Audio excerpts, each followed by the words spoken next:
Hey everybody, I'm going to go over a video on rebuilding a 6L90E or 6L80 transmission. They don't call them E's anymore because they're all electronically controlled.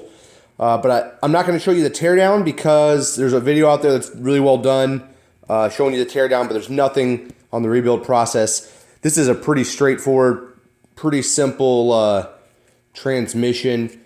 I'll tell you a little bit quick about this one. It's got the newer pump seal. So if you see there, that has a tab on these seals. The pump is part of the bell housing. So you want to inspect inside there and make sure that your wear surface of your oil pump isn't grooved. Do the old fingernail test. If it can't catch your fingernail, you're good to go.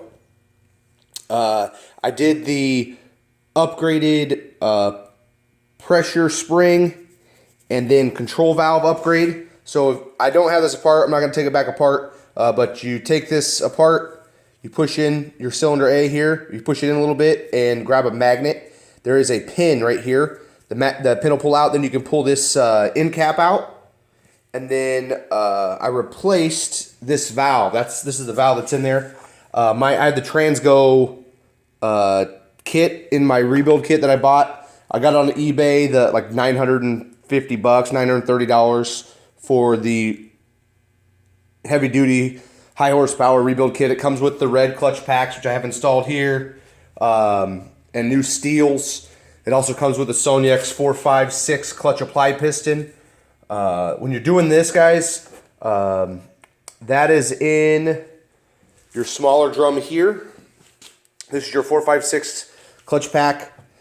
You'll take all the clutches out, just regular old. If you've ever done a transmission, you pull the snap ring out, all the clutches come out. There's a wavy plate on the bottom. So it goes wavy plate steel, and then clutch steel, clutch steel, clutch steel. Top layer is a clutch, and then you put your top cap on. In order to compress this, there is a spring that looks like this, but smaller. You have to compress that spring in order to get this snap ring off. If you don't compress it before you try to get it off, you're going to stretch out that snap ring. So you're probably thinking, I don't have the specialty tool needed to do that. Well, neither do I. I'll show you what I made here. I had this in my garage, but you can go to any AutoZone or O'Reilly's and pick up a piece of exhaust pipe. I'm lazy. I could have cut that off right there. I just decided to bend it up because I was working quickly.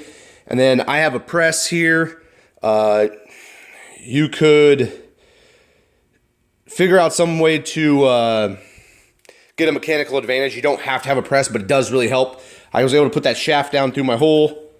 This goes on top of that clutch pack. And then I put this block of wood in here, jacked it down so then it relieves the tension. You can get some snap ring pliers through, take that snap ring off, which works really well. You also need to use that same kind of thing on this here when you're taking this apart. My 1, 2, 3, 4, this is the original housing. It is bad. So you need to inspect all of the housings. They'll leak fluid through it. This one I'll try to show you here if I can get a good angle on it.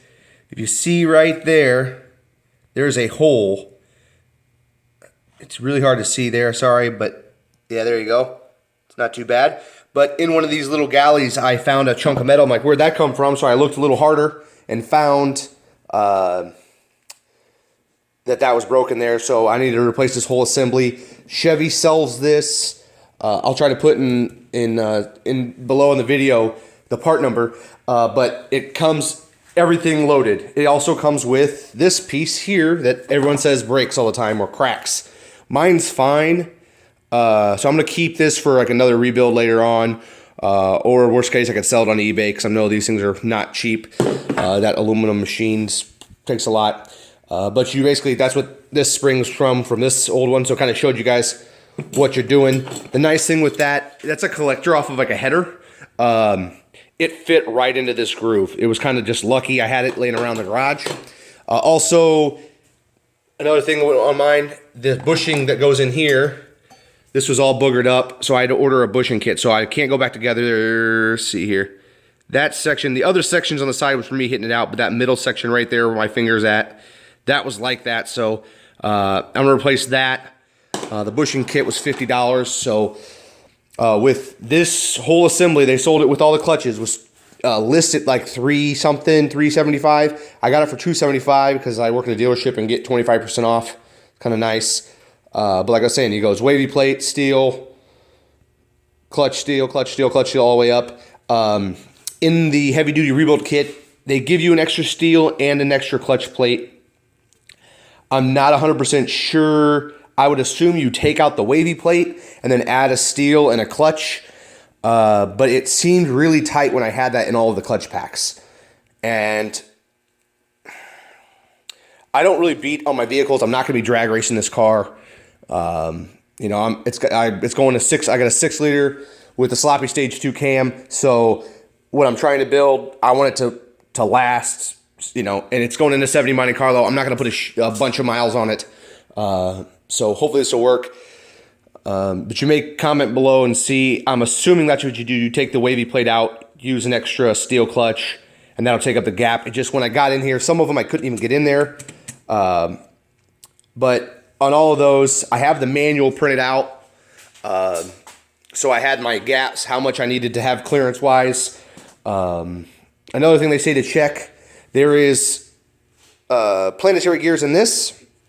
And this is the tailhouse shaft. There's Planetary Gears here. This is in the 4.5 clutch pack. Check all of these Planetary Gears. My brother works with a guy that came from a transmission shop, said that's very important. Those will crack a lot. So I checked both of those really well, guys. Make sure you're checking those. I had a buddy who has a TIG welder. I had him TIG weld these cages because higher horsepower. This is just like pressed into this. So now I TIG welded them. We got a little bit fat on that weld right there, but I got it ground down, polished down. It should be good to go. I'm reusing my bearings. So just make sure all the bearings are going there. But if you've rebuilt a 4L60, TH350, it's pretty much the same concept, guys. There's some Planetary Gears. Check those out. Make sure you have your plastic bushings in there. The book shows you how everything explodes, so I normally take stuff out and I'll lay it over the top. But the only thing that I found that was difficult was there is a spring in here. This is the old one. They have a blue upgraded Sonex spring so that in high RPMs you don't lose pressure. That's a problem with these. I think really the issue here is your 4.5 6 clutch pack. It's tiny. I think this is maybe 5 inches. Here is your 1, 2, 3, 4. Huge. It goes inside of there. This is the difference. There's your clutch pack for the 4.5 6. These are your clutches for your 1, 2, 3, 4. They're like twice as big. So they're not expecting a bunch of horsepower at high speeds, but if you're racing these things, you're going to need to get that upgrade. I also got the Sonex upgraded cup. So that's what this kit is here, the 4.5 6 apply clutch piston. The directions on this are okay, better than some of the stuff I got. Here, sorry guys, I'm going to show you what I mean. So there is going to be a spring like this. When you take that snap ring off on this 4.5 6, you need to put this spring back in here. I put it together, and then I'm like, oh wait, reading the directions, the picture doesn't show you reusing that spring. So you reuse that spring. This helps put more even pressure on your 4.5 6 clutch packs. It's needed. I got the upgraded line pressure. So this is the old one. This is the old line pressure valve. This is the old, on the actual pump. This thing is super tough. And I fought trying to get it on here. I'll show you guys here what I used. This super expensive specialty tool. I think these are Mac, so good luck ever trying to warranty these. Here is what the pump looks like. So that spring sits against this tab right here. And you can't compress that very easily at all. So what I did was I put that spring, the pliers inside the spring, and I was able to have my buddy hold the pump down. I went like so. Then you can push it against the valve body, slide it in there, and it locks in. That was about the hardest. They say this is these are 97 inch-pounds. All these bolts here. Just make sure when you take your pump apart that you get all of the pump flutes, those little tiny metal pieces, them all flat, because you don't want to crack your valve body. You know what I'm saying? So you're checking cracks here. Check your drums out. Make sure you don't have a hole like that, because that's going to leak pressure. You're going to have issues. So I'm glad I found it. I know it was pretty expensive. So all told, without a torque converter, I'm already to roughly $1,300, because it was $50 for the bushings, about $950 shipped for the kit. But it's going to be upgraded. I got the TIG welding done. I threw my buddy some money, so maybe put $60 there. You could probably find somebody to TIG weld it. It's a pretty easy TIG weld to do. So, but that's all she wrote. So, that's the things I ran into. You know, you'll need snap ring pliers, flathead screwdrivers. If you watch the disassembly video, that's that huge snap ring that goes in the case. It wasn't too bad getting it out of there. I think this thing had been rebuilt before. My bolts were covered in RTV, so someone had been into it. But you can see on my 456 clutch packs, if you look at how, like, you can see right there pretty good, blued. This clutch pack got super hot, so nice to have all new steels. If you're going to do a regular rebuild, I know most of them don't come with steels. If you could just buy the 456 steels, those are really the only ones that looked real bad to me. These are the brand new ones, I believe, that came. No, those are the factory ones from here. So from in here. So, but like a lot of them looked pretty decent. No real heat issues. It didn't look like so. But I thought I'd show you guys. Honestly, I'm happy I decided to rebuild this, because it's not been that difficult. Knock on wood. I still need to do the upgrades on the valve body. I'm going to do a separate video on the valve body, because I haven't even started touching this stuff yet. But it's almost easier than the 4L60s. I have a jig made to hold the case of like a 4L60 or a TH350. I didn't use that on this. It was pretty easy. It came apart really nice. Like I said, double check your surfaces for your oil pump. Upgrade your pressure. Like these upgrades for the pump are you know, you want to put that spring in there. I think it's like you can buy it for $10. This upgraded one is maybe $30. Worth that. If you're not really planning on, you know, if you're just doing a stock rebuild, you could probably get away with doing stock clutches, because I know that was a lot more money. You could find kits for about $530 without steels, but you probably are going to want to get the steels for that 456 clutch pack, because I have a feeling all the ones you're going to get into are going to have that issue.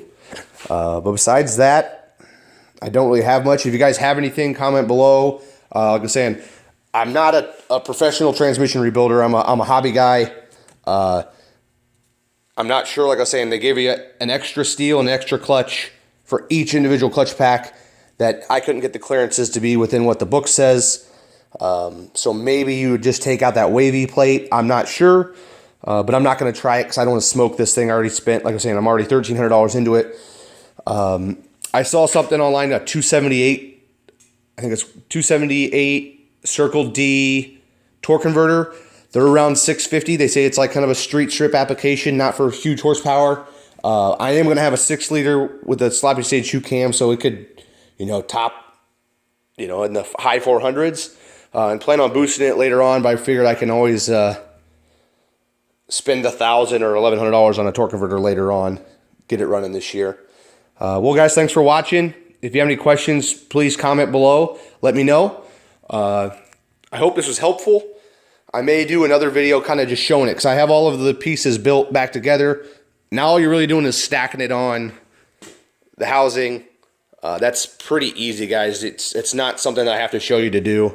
But like I was saying, it's a lot like a 4L60 or a TH350. You're just stacking clutches, making sure your seals are good.